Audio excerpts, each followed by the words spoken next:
Nah, kita mau melakukan setting pada mesin CPAP atau bilevel merek UL, dimana kita kalau mau mengaktifkan kontrolnya kita harus tekan antara tombol power dan tombol knob ini bersamaan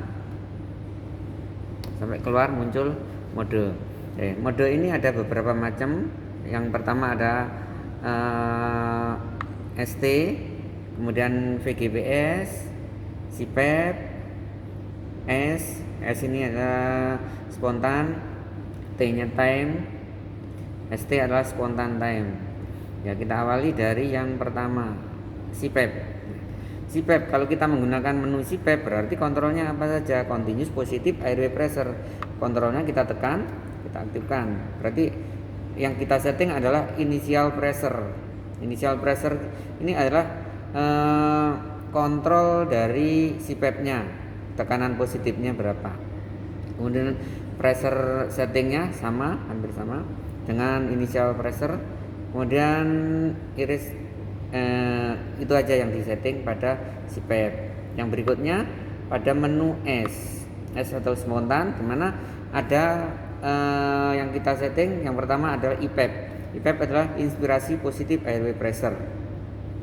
Tekanannya bisa sampai 3 sampai 30 cm H2O. Di sini satuan tekanan bisa kita atur dari cm H2O, mm Hg, dan ada bar di sini. Yang berikutnya ada EPAP. EPAP ini adalah ekspirasi positif airway pressure. Ekspirasi positif airway pressure adalah biasanya kalau di ventilator yang advance itu istilahnya adalah PEEP, positive and expiration pressure. Ini sama. Kemudian slope ini adalah waktu yang dibutuhkan untuk mencapai puncak dari inspirasi, puncak tekanan inspirasinya. Kemudian trigger sensitivitasnya adalah kemampuan pasien untuk merangsang mesin ini memberikan tambahan pressure. Kemudian cycle-nya, waktunya berapa kali per menit. Ini bisa kita atur sampai pembagiannya, siklenya ada sikl 1, 2, 3, 4 sampai 5 siklenya. Ini waktunya, pembagian waktunya. Yang berikutnya itu aja. Kemudian yang berikutnya adalah mode time.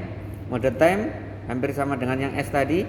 Kontrolnya adalah IPAP, EPAP, slope, respirasi rate, inspirasi persentase. Dari waktu inspirasi ini yang kita atur. Jadi waktu persentase inspirasinya berapa persen dari waktu ekspirasi. Yang berikutnya kita ke menu berikutnya, yaitu ST. Ini gabungan antara S dan T tadi. Dimana menunya yang kita yang diatur hampir sama, semuanya hampir sama sampai cycle, slope, juga persentase inspirasi, gabungan saja. Yang berikutnya menu VGPS. VGPS ini adalah volume garansi pressure support. Yang diatur adalah IPAP. Di sini yang diatur VGPS adalah IPAP maksimal. Jadi tekanan maksimalnya berapa, kemudian IPAP minimalnya berapa. Jadi ada target tekanan antara tekanan minimal dan tekanan maksimalnya diatur. Kemudian ada juga pengaturan EPAP atau CPAP-nya. Kemudian trigger sensitivitasnya kita atur juga, siklenya, waktunya ada pembagian sampai 5 menu tadi. Slope-nya juga ada. Kemudian volume tidal, di sini ada kontrol volume tidal, di mana volume tidal ini bisa diatur sesuai dengan berat badan pasiennya. Cara penghitungannya kita menggunakan 5 sampai 7 cc, ada yang menyebutkan 6 sampai 8 cc per kilogram berat badan. Berikutnya respirasi rate-nya, karena dia hampir sama dengan kontrol. Ada respirasi rate, ada kontrol tidal volume. Yang berikutnya ada kontrol inspirasi persentase, persentase inspirasi atau pembagian waktu dari kontrol tadi. Itu aja menunya dari kontrol-kontrol atau mode dari UL.